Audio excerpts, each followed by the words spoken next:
ఉపవాసం ఉండి ప్రార్థన చేస్తున్నాను, ఏది అడిగితే అది ఇవ్వాలి. ఉపవాస ప్రార్థన అనేది యేసయ్యకి లంచమా నువ్వు ఇచ్చేది? లేకపోతే యేసయ్యని ఏమైనా బ్లాక్మెయిల్ చేస్తున్నావా ఉపవాసం ఉండటం ద్వారా? ఏది అడిగితే అది ఇవ్వాలట ఉపవాసం అంటే. ఎంత స్వార్థపూరితమైనటువంటి ప్రార్థనలండి. ప్రభువా నేను బాప్తీసం తీసుకుంటా, అయితే ఏం చేయి, మా పిల్లోడికి జాబ్ ఇవ్వు.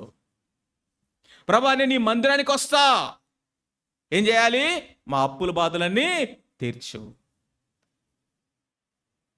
కనీసం ఇట్లా చేసినా కొంచెం బాగుంటుంది. దీన్ని రివర్స్ చేయండి, ఇదే మాటలు రివర్స్ చేయండి. అప్పులు తీర్చు, మందిరానికి వస్తా, పిల్లోడికి ఉద్యోగమి, బాప్తీసం తీసుకుంటా. ఈ ప్రార్థనలు మనకు నేర్పించబడ్డాయి.